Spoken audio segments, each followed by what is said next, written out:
Est-ce qu'il y avait une impatience de passer à l'acte? Bah, moi, on voit bien que je suis pas un mec. Enfin, je dégage pas la patience même, je pense. Moi, c'est un projet que j'avais envie de faire rapidement. En tout cas, j'avais envie de le faire simplement. Je pense qu'on pouvait le faire simplement et tout. J'ai d'autres projets là en attendant, là où je parle avec des producteurs et tout, où là vraiment j'ai besoin de financement. Je pourrais pas j'ai pas envie de les autoproduire, j'ai envie d'aller. Pour les aboutir, il me faut de l'argent. On a envie de faire les choses bien, on a envie de payer les gens. Surtout, c'est un métier, c'est pas un hobby. Hein. Franchement, on aime ce qu'on fait, mais c'est un métier, je pense que vous savez. Là, ce projet-là, je pense que sans argent, je pouvais en tout cas faire quelque chose qui ressemblait à ce que je voulais. Tout est éphémère. Ton regard dans mes yeux, tes pas sur le parquet, ton risotto pâteux, tes culottes trouées, tes vans dans le couloir, tous tes colis à sauce. Tes mégots dans le standard, nos surnoms farfelus, nos soirées pleines d'ivresse, ta douceur sur mon corps et ma main sur tes fesses. Qu'on se le dise assez, méfiez-vous. En amour, les qualités d'antan seront presque toujours les défauts de demain. Moi, je prends trop de place. Tu as cédé la tienne et ma remise en place. Cachons pas tout, allez. Faut que tu sois fort. Mon cœur a ses raisons que ta raison perd fort. Moi, je pense qu'il y a un truc dans l'alexandrin qui me parle.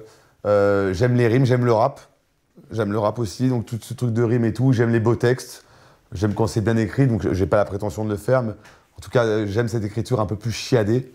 Et donc, j'avais envie de tendre vers ça. Essayer, en fait, ça m'amusait de faire ça.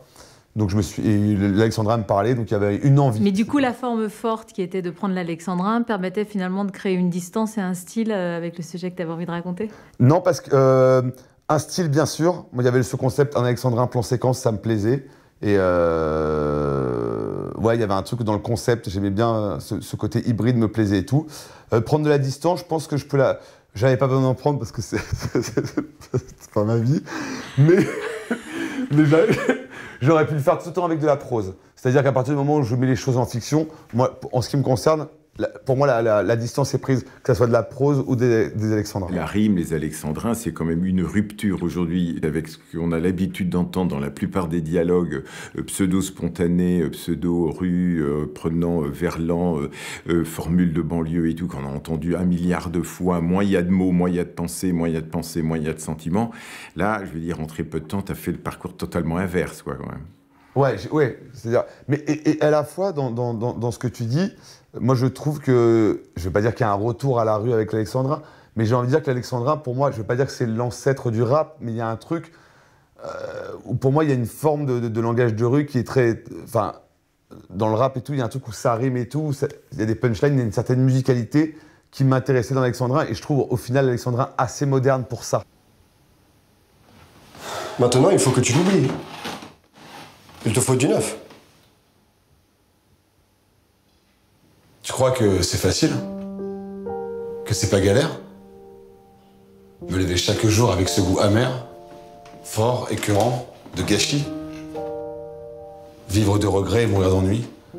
Pas savoir où elle est, ni avec qui, ce qu'elle fait, ce qu'elle pense? La détester autant que l'aimer à outrance?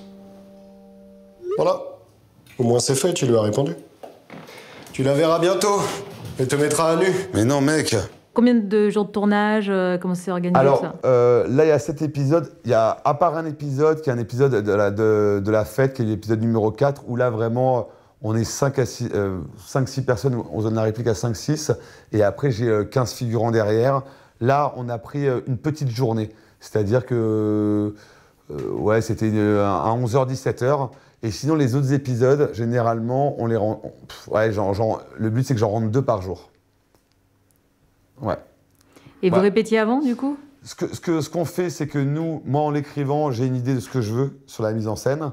Après, on en parle avec Yohan, on se fait juste on briefe un peu, on voit les mouvements, on voit le lieu, on voit les mouvements de caméra, on voit ça. J'en parle avec le chef-op, je dis voilà, là on va faire ça, ça, ça, on veut faire ça.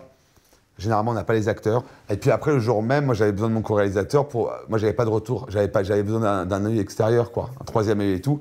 Et ce qui me permettait de dire voilà, ça marche pas, ça il faut qu'on fasse comme ça. Moi, je pouvais pas. C'est ça, c'est que si j'avais dû faire les prises et regarder le combo, avec le temps en plus que j'avais, c'était pas possible. Rien n'est triché. C'est-à-dire qu'il n'y a pas de coupe, il n'y a jamais de coupe. Hein.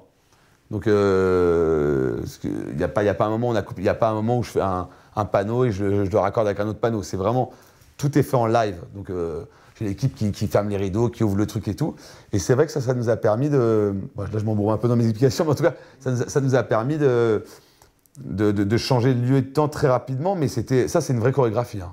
Tout le monde mettait la main à la pâte, quoi. Mais du coup, tout le monde est ensemble, ce qui est pas mal en fait. Finalement, on rentre dans un dispositif théâtral au cinéma. Et on rentre dans un dispositif... moi, je rêverais de tourner en péloche, mais je pense comme tous les réals, en pellicule et tout. Moi, c'est un truc qui pourrait vraiment m'exciter. Et j'avais déjà tourné en pellicule en tant qu'acteur et tout. Et il y a un truc où vraiment, vu le prix de la pellicule, il y a un moment où quand on dit mode avion, en pellicule, tout le monde est en mode avion. T'as jamais un vibreur. On sait, vu le prix de la pellicule, quand on dit silence plateau, quand on a pellicule, il y a un vrai silence plateau qu'on n'a pas forcément avec du numérique. Vraiment, je trouve. Hein. Et là, ce qui est cool, c'est que là, on sait qu'on est sur un plan séquence. On sait que la prise, elle peut durer... les épisodes les plus courts durent 2 minutes 15 et les plus longs 4 minutes 30. Surtout 4 minutes 30 épisodes, on est quand même 25 à jouer et tout. S'il y en a un qui chie s'il y a quelqu'un qui fait une merde dans la prise, bah, tout le monde va le regarder, il va se sentir un peu merdeux, quoi. Hein. Tu vois, donc, si tu veux, il y a un moment où quand il y avait un vrai silence ou un vrai truc et tout, ouais, et puis tout le monde doit mettre la main à la pâte, il y avait une vraie concentration en début de prise qui est hyper agréable. Comme on peut retrouver au théâtre sur une ouverture de rideau. Ça, c'est génial. Et si moi, fermer ma gueule me fait du bien, si je n'ai pas envie de raconter ma vie, et si ça me convient d'être dans le déni, Polo, tu pourrais comprendre, tu fais la même. Tu vois, toi et moi, on se voit dans nos problèmes, sauf que je suis conscient de me voler la face en attendant de remonter à la surface. Va donc te cacher dans les jupons de ta mère. Pardon. Ta meuf. Et profites-en pour te taire. Allez, fin du game! Je mourrai comme un homme. Ah, y'a plus aucun café. Ah, appelez-moi Zidane.